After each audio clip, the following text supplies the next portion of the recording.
জলের অতলে স্বপ্ন দেখে মন, এ যেন স্বপ্ন স্বপ্ন খেলা। সারা বেলা স্বপ্ন নদীতে ভেসে যায়, ফ্যামিলি ফ্যান্টাসি ভেলা।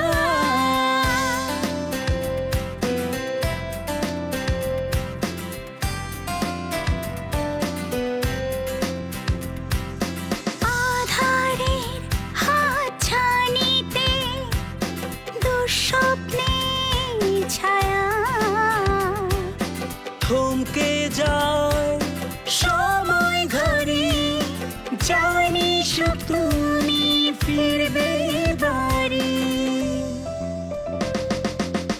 কাটে রাত কাটে দিন, নতুন রঙে মন রঙিন, ভালোবাসার অনিমেষ হাত ছানিতে, স্বপ্নে বিভোর family fantasy, family fantasy, family fantasy.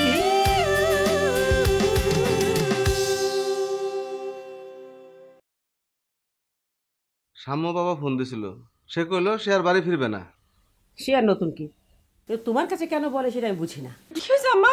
হ্যাঁ কি হয়েছে? আমার সাম্য অ্যাক্সিডেন্ট করেছে। ভাইয়া মারা গেছে। কি অলক্ষণের কথা, অ্যাক্সিডেন্টে মরা কি এক হয়? আমি বলছি তুই ঠিক শুনেছিস? আমি তো সাম্য বাবাজির সাথে ফোনে কথা বলতেছিলাম, হঠাৎ লাইন কেটে গেল, গাড়ি অ্যাক্সিডেন্টের শব্দ পাইছি। হ্যালো ওসি সাহেব, আমার ছেলেটার কোনো খোঁজ পেলেন? না স্যার, আমরা চেষ্টা করছি। Thank you. ওই যে আপু আর ভাইয়ারা ফাস্ট ফুড খাবে, গতকাল রাতে তো আপনি কিছু খাননি। আমার খাওয়া নিয়ে তোদের চিন্তা করতে হবে না। না চাচা, কিছু তো খেতে হবে, না খেলে তো আপনার শরীর খারাপ করবে। ওষুধ খেয়েছেন? জানতাম, ঠিক ভুলে গেলেন।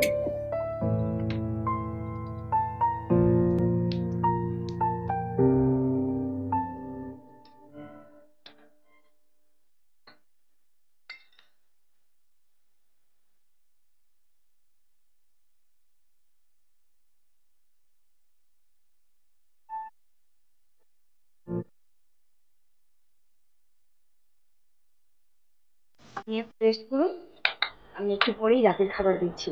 রুটি ভাজতে খুব বেশি সময় লাগবে না।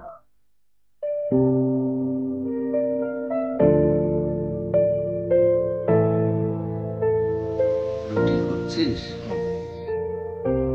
আচ্ছা তাহলে রুটি আপনি বেশ করুন।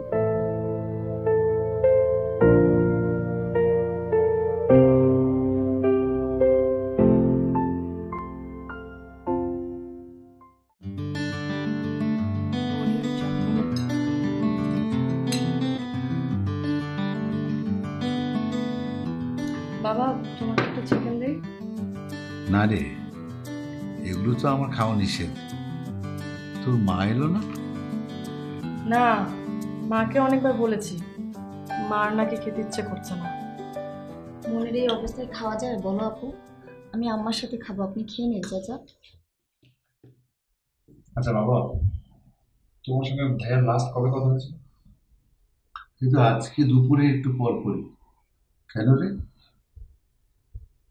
না মানে তোমার সঙ্গে কথা বলার পরে ভাইয়ার রহমত চাচার সঙ্গে কথা হয়েছে। হ্যাঁ, মাঝখানে ঘন্টা দুয়েকের পার্থক্য, এই সময়টা ভাইয়া ছিল কোথায়? আমি তো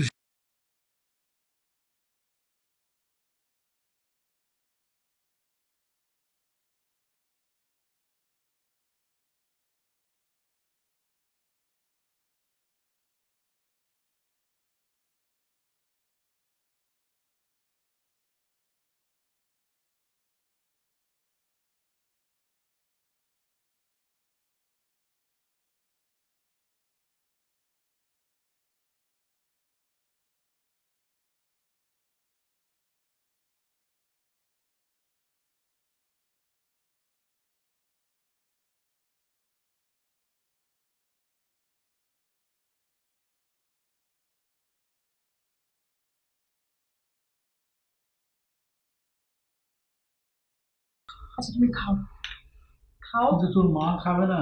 মা খাবে, ওই যে আইবির সাথে খাবে, আমিও পরে খাবো, তুমি খাও। তোরা খা।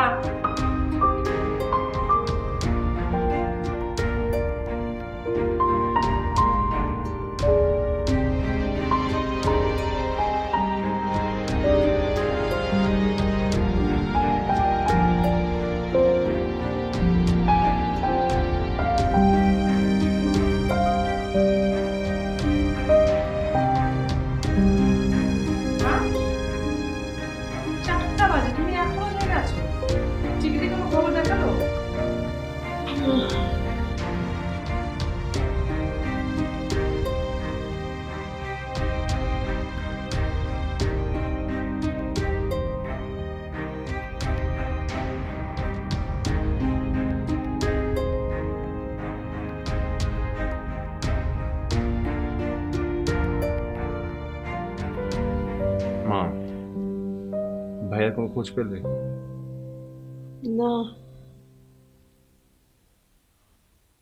দেশে এত এত অ্যাক্সিডেন্ট হয়, যদি তোর ভাইয়া অ্যাক্সিডেন্ট না করতো তাহলে কোনোদিন জানতে পারতাম না। মা প্লিজ তুমি চিন্তা করো না মা, দেখো ভাইয়ার কিছুই হয়নি। শোন, কাল সকালে তুই কুড়িগ্রাম যাবি। 2টা দিন হয়ে গেলে একটা মানুষের খোঁজ কেন দিতে পারলাম না।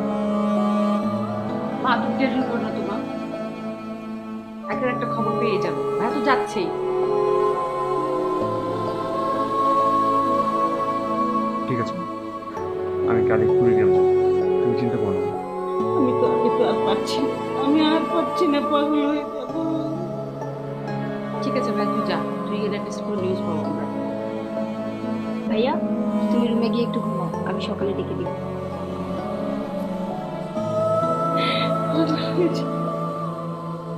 ঠিক আছে, আমি তাহলে যাই। তোর সমস্যা কি? এই গভীর রাতে ড্রেস চেঞ্জ করে কই যাস? আমার গরম লাগছিল তাই শাওয়ার নিয়েছি। আর তোর কি সমস্যা? হ্যাঁ, আমি ড্রেস চেঞ্জ করে যাই করে, তোর কি? তুই যা এখান থেকে, আমি পিছনে লেগে থাকি। থাক মাঝে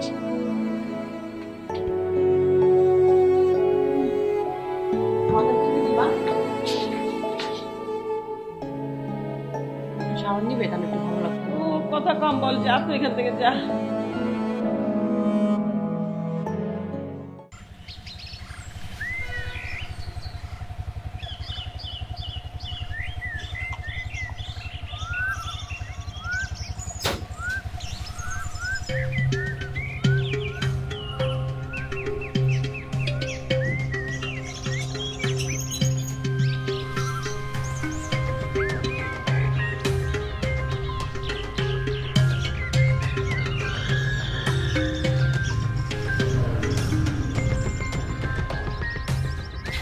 তুমি এখনো বাচ্চা আছো?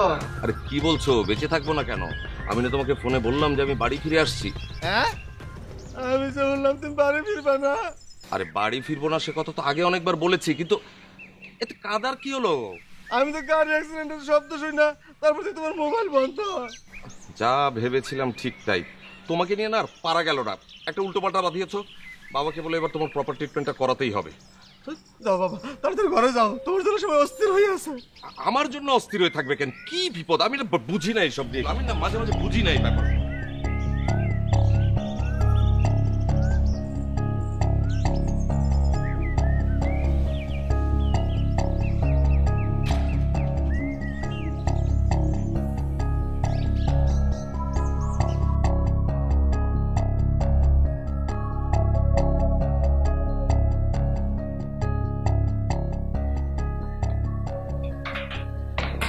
এখানে কেন মা? মা মা মা মা আমি সব শুনেছি, আমি ঠিক আছি, ঠিক আছে মা, আমি ঠিক আছি। তুমি শান্ত হতো মা, কেন এরকম করছো?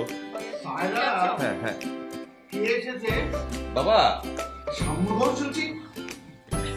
সাম্য? বাবা ওই রহমত চাচা সবকিছু গুলিয়ে ফেলেছে। আমি তুই না একটা ইডিয়েট, বাড়ি শুনতে সকলকে তুই প্যানিক করে রেখেছিস। আমার কি দোষ? আমি বললাম তো রহমত চাচা না বুঝে সবকিছু গুলিয়ে ফেলেছে। ছেলেটা এমনি শুরু হয়ে গেল। ঠিক আছে, তোমারই তো ছেলে, মনে হয় যেন সকল দুশ্চিন্তা তোমার। এই সকাল থেকে চলে গেছে নাকি? না আম্মা, ভাইয়াকে তখন ডাকাই হয়নি। ও আচ্ছা মা, আমার খুব ক্ষুধা লেগেছে। আইবি জানা, একটু নাস্তার ব্যবস্থা কর। যা। হ্যাঁ হ্যাঁ, এখনই করছি। হ্যাঁ হ্যাঁ হ্যাঁ। আর শোন, এটা নিয়ে যা। বাবা, তুমি নাস্তা করে ফেলেছো নাকি? না না, চল চল, এসো এসো, আয় রে।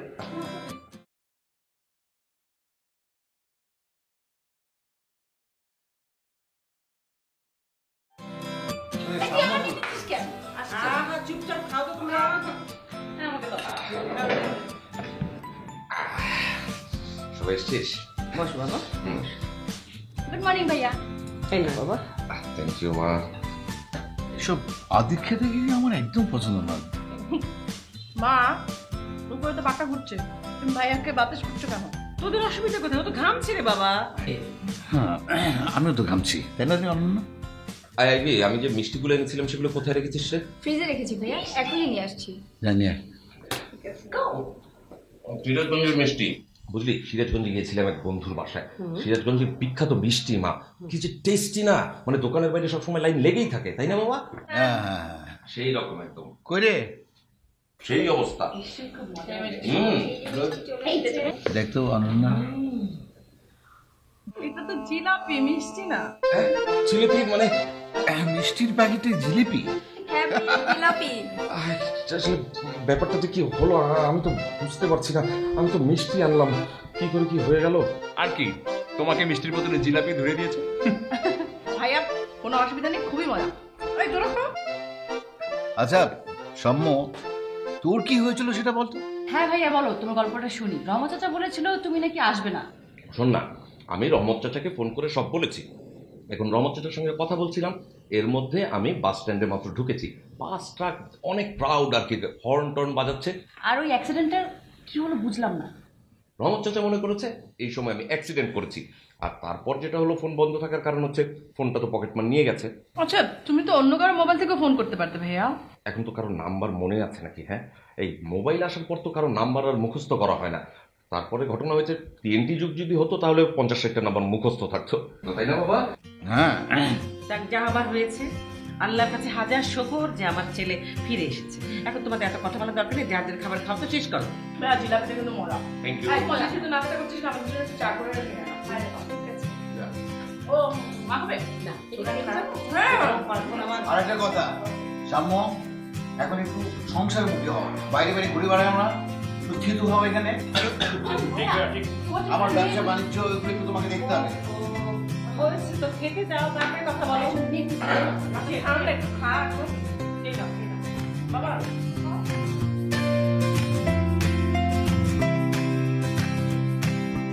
দোস্ত, আমার মনে হয় যে তুই মেয়েটাকে ভুলে যা।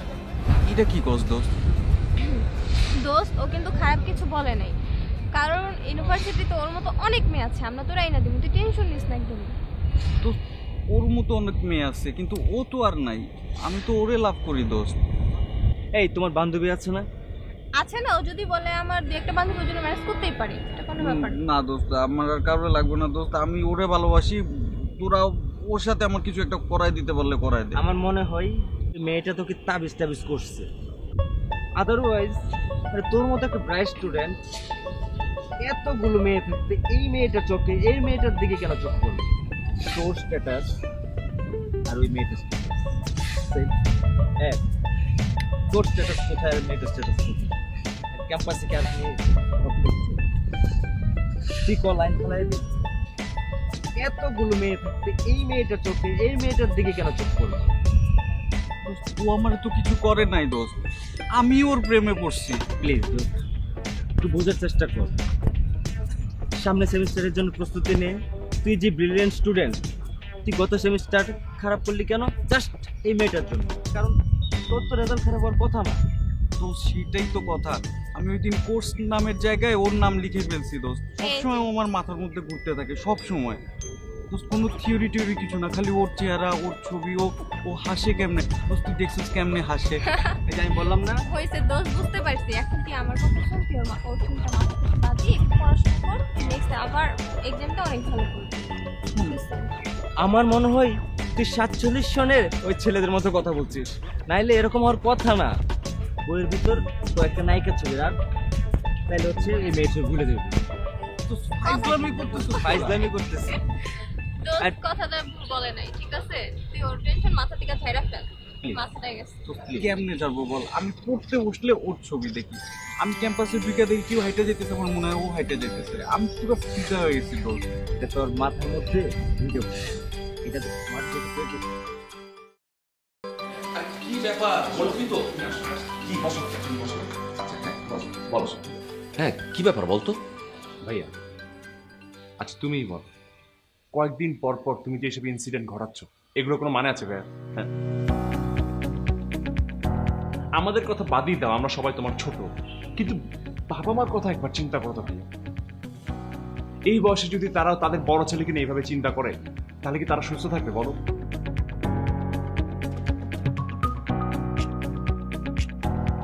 হ্যাঁ আমি বুঝতে পারছি তোর কথা, কিন্তু ঝামেলাটা হয়েছে কি যে আমি যদি এখন এই প্রজেক্ট থেকে কুইট করি তাহলে অনেকগুলো মানুষ বিপদে পড়ে যাবে, মানে বাচ্চাদের স্কুলটাই দেখা গেল যে হলো না। হ্যাঁ তুই আমাকে 6 মাস টাইম দে, আমি আবার ঘরের ছেলে ঘরে ফেরত আসবো, এভরিথিং উইল বি অলরাইট, আমি তোর কথা দিচ্ছি। ভাইয়া তুমি এতদিনে কিছু করতে পারো না, আর তুমি 6 মাসের মধ্যে সবকিছু করে ফেলবে, তাই তো? না মানে আসলে দেখ, মানে কাজগুলো তো করতে হবে, কাউকে না কাউকে তো সোসাইটির এইসব কাজগুলো করতে হবে না, এই কাজগুলো না করলে কি হবে বল? আর কেউ নাই ভাই কাজ করার জন্য, আর তুমি করবে এসব সোশ্যাল ওয়ার্ক? তুমি করবে ভাইয়া? ভাইয়া তোমার নিজের ফ্যামিলিতে ঠিক আছে কোনো কিছু, তুমি বলো নিজের লাইফ ঠিক আছে, তুমি সিরাজগঞ্জ থেকে মিষ্টি এনেছো, মানুষ তোমার হাত থেকে মিষ্টি ছাড়িয়ে নিয়ে জিলাপি ধরিয়ে দিয়েছে, তুমি সেটাই জানো না। হ্যাঁ কয়েকদিন পর তো দেখা যাবে তুমি বিয়ে করলে তোমার বউ শরীর নিয়ে একটা মেয়ে বসিয়ে দিয়েছো ওখানে, তোমার এটাও খবর থাকবে না ভাইয়া। তুমি এরকম কেন বলো তো ভাইয়া? না সেটা ঠিক আছে, আসলে আমি না তোর ভরসায় কাজগুলো করতে পারছি, তুই তো বড় হয়ে গেছিস, তুই বাবা মাকে দেখবি, অনন্য অপ্সরাকে দেখবি, তারপর দেখবি যে সবকিছু ঠিক হয়ে গেছে। তুমি কোন দুঃখে আমার উপর ভরসা করছো ভাইয়া? আমি তো ইউনিভার্সিটি শেষ করতে পারিনি এত বছরে, তাহলে কেমনে ভাই? আমার নিজেরই তো ঠিক নেই, বাবা মা সারাক্ষণ আমাকে বকাঝকা করে, কেউ তো আমার উপর স্যাটিসফাই নেই বাসায়, আমি তো তোমার ভরসায় ভাবছি যে না কিছুদিন আরাম করি ভাইয়া, প্লিজ। আচ্ছা এই তোর এক বন্ধু ছিল না নিক্সন? হ্যাঁ হ্যাঁ নিক্সনের বড় ভাই না সিরাজগঞ্জের ডিসি, আমাকে বলেছিলি একবার, তুই একটা কাজ কর না, আমাকে নিক্সনের বড় ভাইয়ের নাম্বারটা একটু অ্যারেঞ্জ করে দে। তুমি ওর নাম্বার দিয়ে কি করলো? আমি ওর বড় ভাইয়ের সাথে কথা বলবো, আমার তো সিরাজগঞ্জে প্রজেক্ট চলছে, আমি সেখানে ওর ডিসি সাহেবের হেল্প থাকলে আমার এভরিথিং উইল বি অলরাইট। আচ্ছা আমি কাগজগুলো নিয়ে এসেছি, তুই একটু নাম্বারটা একটু অ্যারেঞ্জ করে দে, নিক্সনের নাম্বার। নিক্সন শেষ হয় নাই ভাইয়া, আমার কথা তো শেষ হয় নাই।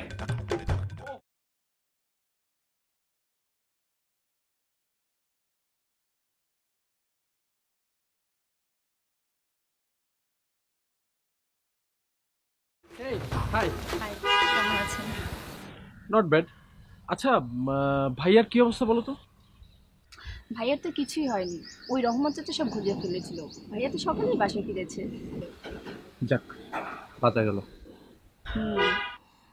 তা এইদিকে কোথায় যাবো? আমি একটু সামনে যাচ্ছিলাম, কিছু কাজ ছিল। সারাটা জীবন আমাকে টেনশনে রাখলি বাবা। মা আমি এখন বড় হয়েছি না, আমাকে নিয়ে এখন টেনশন করার কি আছে বলো? বড় হয়েছে ঠিকই, কিন্তু এখনো ছোটটি রয়ে গেছে। মানে কি? এখন বুঝবি না? আরে বুঝিয়ে বললেই তো বুঝি। বিয়ে কর, বাবা হ, তখন বুঝবি। মা এই কারণেই না তোমার সঙ্গে কথা বলতে আমার ভালো লাগে না, কিছু হলেই ইনিয়ে বিনিয়ে বিয়ের কথা তোলো। বিয়ে করতে হবে না, সারা জীবন আইবুড়ো থাকবি। কেন আমি বুড়ো থাকবো মা? আমার হাতে এখন অনেক কাজ, কাজগুলো পরে করা সম্ভব না, কাজগুলোকে শেষ করি, তারপর তুমি যা বলবে আমি তাই করবো। তোর চালাকি না আমি এখনো বুঝতে পারলাম না, এই কাজ তোর সারা জীবনে শেষ হবে না। হ্যাঁ নে হয়েছে, এবার ঘুমা, সারা রাত ঘুমাসনি, এখন একটু ঘুমা। লক্ষ্মী মা। বাবা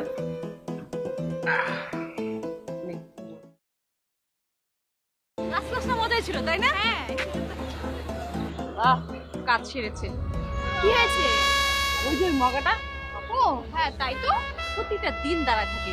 ও গড, ক্যান্ডি একটু ফ্লার্ট করতে গেছিলাম, এখন প্রতিদিন আমার পিছনে পিছনে ঘোরে, ছড়েই না। তুই বাবা পারিস, সামান্য একটা আইসক্রিমের জন্য তুই এই ফ্লার্টিংটা করবি?